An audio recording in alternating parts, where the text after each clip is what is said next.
Ranbir Kapoor, Mahendra Singh Dhoni, Rohit Sharma, Kiara Advani, Mary com, Mithali Raj, Isha Gupta, Ranvijay Singh जैसे और बहुत सारे सेलिब्रिटीज, क्रिकेटर, इन्फ्लुएंसर्स, यूट्यूबर्स को आपने तरह तरह के बैटिंग एप्स को प्रमोट करते हुए देखा होगा। और अब आईपीएल सीजन चल रहा है तो आईपीएल देखते हुए आपको भी इन बैटिंग एप्स की हर एड ब्रेक के बीच में एडवर्टाइजमेंट देखने को मिल ही जाती होगी। कोई कहता है कि मैंने कार जीती है, कोई कहता है कि मैं करोड़पति बन गया, कोई कुछ तो कोई कुछ। अब यार आईपीएल सीजन चल रहा है तो इन बैटिंग एप्स का भी सीजन आ जाता है ना, सो ये सब तो देखने को मिलेगा ही। बात तो सही है। अब क्रिकेट बैटिंग इंडस्ट्री को समझने से पहले जरा हम ऑनलाइन गेमिंग इंडस्ट्री के बारे में समझ लेते हैं। लेकिन उससे पहले आप मुझे एक चीज बताइए, आपको क्या लगता है कि इंडिया में कितने गेमर्स होंगे? 1 करोड़, 2 करोड़, 10 करोड़, इससे ज्यादा तो क्या ही होंगे, है ना? लेकिन एज ऑफ 2022 इंडिया में करीब 42 करोड़ से भी ज्यादा ऑनलाइन गेमर्स हैं, जो कि यूके की पॉपुलेशन से 7 गुना ज्यादा है। लग गया ना झटका? देखो, इस 21,000 करोड़ की इंडस्ट्री को 2 हिस्सों में डिवाइड किया गया है।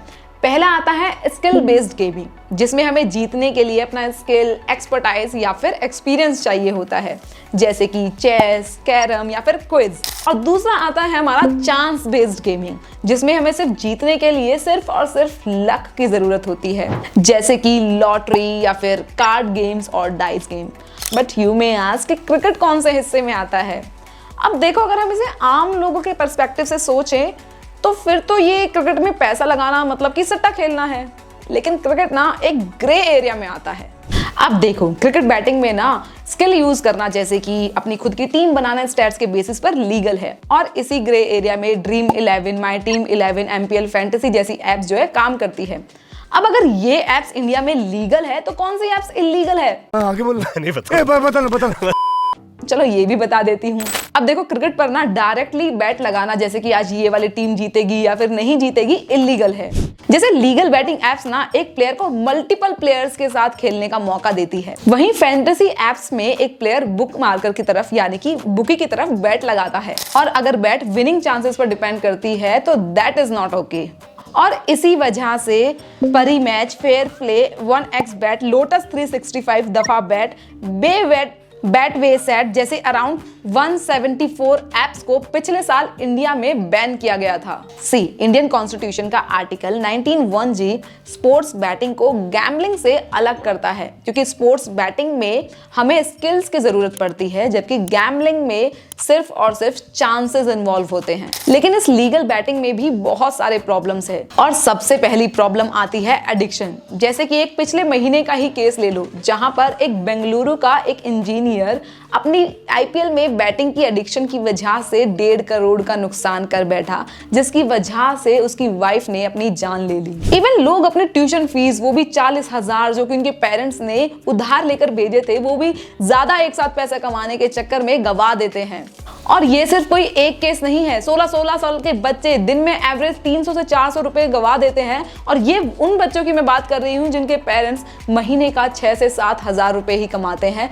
और इन बैटिंग एप्स पर खेलने का सबसे बड़ा रीजन है एडवर्टाइजमेंट। आपको यकीन नहीं होगा, पिछले साल आईपीएल में हर 100 में से 18 एड्स तो फैंटेसी गेमिंग एप्स की थी।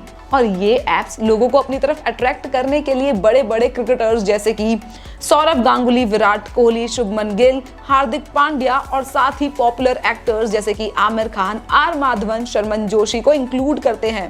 याद है, मैंने वीडियो की शुरुआत में कहा था कि आईपीएल सीजन के आते ही इन बैटिंग एप्स का भी सीजन आता है। और ये मैंने इसलिए कहा था क्योंकि आईपीएल क्रिकेट सीजन के मैचेस के टाइम पर 2022 से 2003 के बीच में ये बैटिंग एप्स का जो इनकम है वो 24% से बढ़ गया था, यानी कि 28 बिलियन से भी ज्यादा का हो गया था। और लगभग 61 मिलियन यूजर्स ने पार्टिसिपेट किया था, जिसमें से करीब 65% लोग छोटे शहरों या फिर गांवों से आते थे।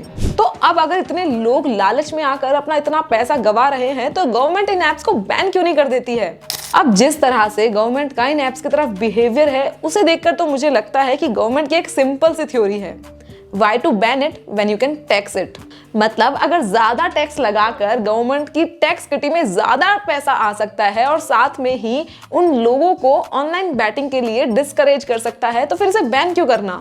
और शायद आपको याद होगा 1 अक्टूबर 2023 से पहले स्किल बेस्ड गेमिंग पर 18% जीएसटी और चांस बेस्ड गेमिंग पर 28% जीएसटी लगता था। होता यह है कि मान लो आपने किसी भी फैंटेसी ऐप में 3000 रुपए लगाए, अब उस 3000 रुपए में से जो कंपनी है वो अपना कमीशन लेगी, मान लो कि 15%, जिसका हुआ 450 रुपीज, और फिर यही कंपनी अपनी कमीशन का 18% गवर्नमेंट को देती है एज जीएसटी। लेकिन नए 28% जीएसटी रूल के हिसाब से चाहे वो स्किल बेस्ड हो या फिर चांस बेस्ड हो, सभी पर 28% जीएसटी लगेगा। और सिर्फ यही नहीं, अभी तो खेल बाकी है। नए रूल्स के हिसाब से जो कंपनी जीएसटी पे कर रही थी, सिर्फ वो अपने कमीशन से ही नहीं, अपने टोटल इन्वेस्टमेंट अमाउंट का जीएसटी उनको पे करना पड़ेगा।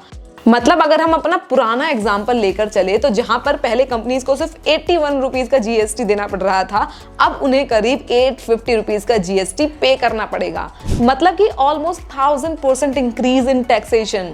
और इसी इंक्रीज टैक्सेशन की वजह से ये एक्सपेक्ट किया जा रहा है कि 2025 तक ये जो इंडिया का गेमिंग इंडस्ट्री है ना, ये करीब 24,300 करोड़ का टैक्स पे करेगी गवर्नमेंट को। तो अब आती हुई लक्ष्मी को भला कौन ही मना करेगा। अब आपने इन एप्स पर कभी पैसा लगाया है या नहीं, और अगर लगाया है तो पैसा बनाया है कि गवाया है, मुझे कमेंट करके जरूर बताना। और अगर आपको ऐसी और वीडियोस चाहिए तो इस चैनल को सब्सक्राइब कर लेना, क्योंकि मैं ऐसी वीडियोस लाती रहूंगी।